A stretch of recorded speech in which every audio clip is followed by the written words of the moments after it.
let's talk about our grass types, because this is the other piece, is, Michelle, I want you to wipe out all those weeds, and then what amount of St. Augustine grass is left? Is it 10%, 30%? Are there sprigs that you can see runners moving, which we're going to talk about? Those are called stolons.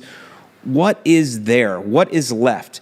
Because the one difference that you're going to find with St. Augustine grass or warm season turf in general, as opposed to cool season grass, is that warm season grass has the ability to spread and thicken up and fill in very large bare spots very, very quickly, much quicker than a cool season lawn does. And so to understand why that is, because this is the encouraging part for you, and so to understand why that is, let's talk about the growth habits of our lawns when it comes to the cool season turf, which you had in Illinois, which was probably Kentucky bluegrass, perennial ryegrass, or turf type tall fescue, versus the southern warm season grasses, which in your case is St. Augustine grass. We also have Bermudagrass, we have Zoysia, we have Centipede, and we have Bahia grass. These are the warm season grass types, and they grow a lot differently, and they do things a lot differently because they have to withstand a whole different enemy, and they also have to withstand a whole different climate, and they also have to react differently to that climate. So let's first talk about what are called bunch type grasses. I'm going to talk to you guys up there in Illinois, and I got some notes here that I'm going to read through because I want to make sure that I get to this to you, in a clear and concise manner. So bunch type grasses. Bunch type grasses are perennial ryegrass and tall fescue, turf type tall fescue. These don't really have any ability to spread out wide. They don't have any ability to send out runners or send out, well, runners is what we call them. They can't send any escape pods out. You know what I'm saying? What they can do, though, is they can send out small tillers around a mother plant. So they send out small daughter plants via tillers around a mother plant, and those daughter plants cluster tight around the mother plant. And so that's why it's called a bunch type grass, because it can kind of get fatter in a bunch. And that's about all it can do. That's your turf type tall fescue, and that's your perennial rye. And so when you feed those, when you hit those with nitrogen, you're fattening them up. They are tillering, and they are making more daughters around that mother plant, but there's only so fat that plant is going to get. However, there's an advantage there, though, because they're not sending out runners, and I'm going to explain what that is. They can also take more time to put down more roots. So typically what you're going to find, bunch type grasses are going to have a little bit stronger, deeper root system than our other types of grasses. So up north, you would have had a bunch type grass, but that also means they can't fill in bare spots as easily. You have to overseed. You'll have to throw down some seed if you have larger bare spots, because those grass types, they're not able to thicken up and spread too much on their own. Now, the next type of grass we have is called a rhizomatous, rhizomonogamous grasses. So some grasses, they'll spread via rhizomes. These are underground runners. They're just below the soil surface, and they kind of creep out a few inches from the mother plant, and then they pop up a fresh plant. It's also a daughter plant, but it's a couple inches away, and it kind of feeds back through that rhizome. It kind of gets energy from the mother plant so it can establish its own root system and also start sending up blades of grass from that daughter. But because it's a few inches away, it's able to continue creeping outward. So what happens is now, as those daughters are sent out a little further, then more rhizomes can continue to be sent out further, and more ground can continue to be taken. And all those daughter plants also will grow thicker and fatter around. So a grass type that has a rhizomatous, I'm not ever going to be able to say it right, type growth habit is able to literally take ground. Kentucky bluegrass does have rhizomes. Now, they're not super aggressive, and that is mainly because it's a shorter growing season. They can't be as aggressive. They can't take as much energy pushing out too wide, because as they widen out, they realize that, hey, the winter is coming, and we need to go ahead and push some roots, and we do need to push some grass blades and get more sunlight out of us, because that season is short. So yes, Kentucky bluegrass will fill in thin spots faster when compared to non-rhizomatous grass types such as tall fescue and perennial rye. However, one of the things that you'll know if you've worked with Kentucky bluegrass for a while is it does have a little bit weaker, shallower root system because it spends more energy on rhizomes and it's not able to put as much into roots. However, it still does pretty well. And of course, there's ways you can treat your lawn to help it to get better roots. So you can see there's an advantage and a disadvantage there. Now, those are cool season grasses. That's all you have.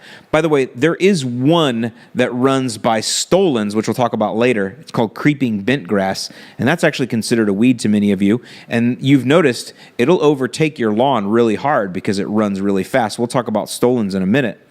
But let's look at warm season grasses just for a comparison in growth habit. And as we're going to talk about the warm season grasses, let's first talk about the stoloniferous grass types. So we talked about with cool season, we talked about bunch types and we talked about rhizonomous types. Now let's talk about stoloniferous types of grass.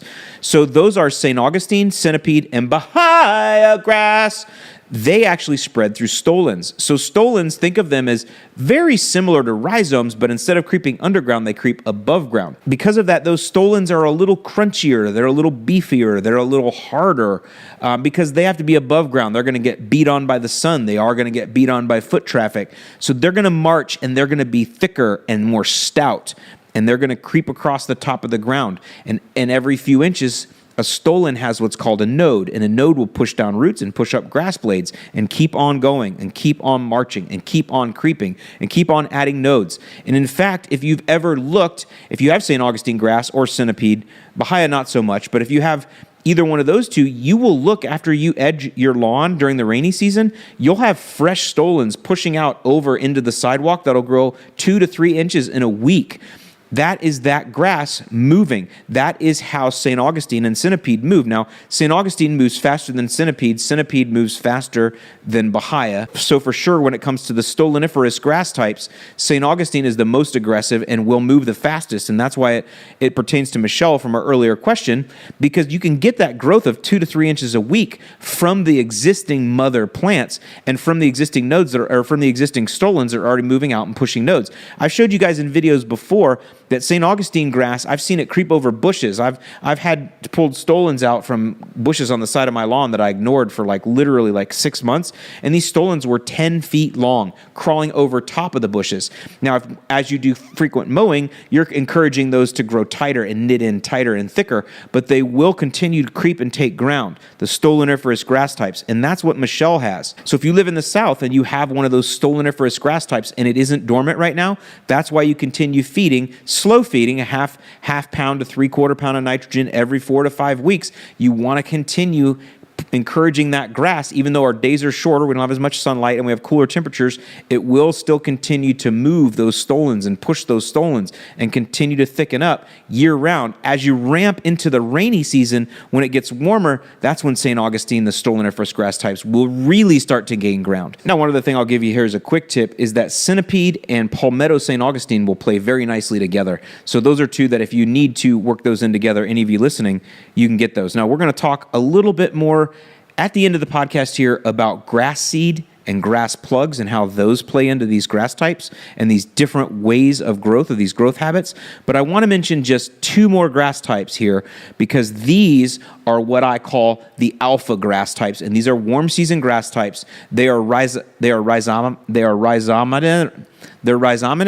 and stoloniferous. Those are Zoysia and Bermuda. These are the 2 most aggressive warm season grasses because they take their mother plants and they push off stolons and they push off rhizomes. And what that effectively does is it allows them to literally choke out all competitors.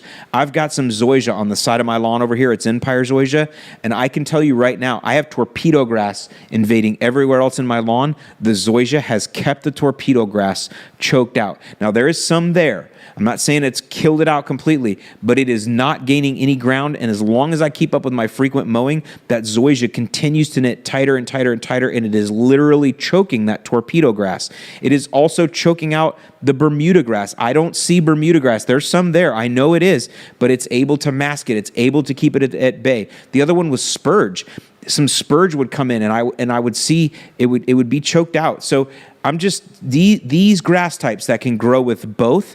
They are the ones that are the alpha, and they are the 2 that are, in my opinion, the two strongest grass types that we have when it comes to thickening up the quickest and remaining thick, and also recovering from injury. Because a lot of times when you spray weeds down here, some of the products that we have to use and the heat that we have to spray them in, they're going to damage your Zoysia, your St. Augustine, your Bermuda. But I can tell you that Bermuda comes back, and it comes back quicker. My same friend Chris that I mentioned earlier, when we were talking, he actually has some Bermuda in his backyard, some Tiff Tuff that we were able to get him from Bethel Farms, and it got literally decimated by armyworm back when Ben from Lawn Tips was here. Ben went out there with me and helped diagnose it, and we could see it. It was, the worms were everywhere. They were all over his pool deck and everything, and it was crispy brown, and he killed them off, and now today his lawn is back dark green.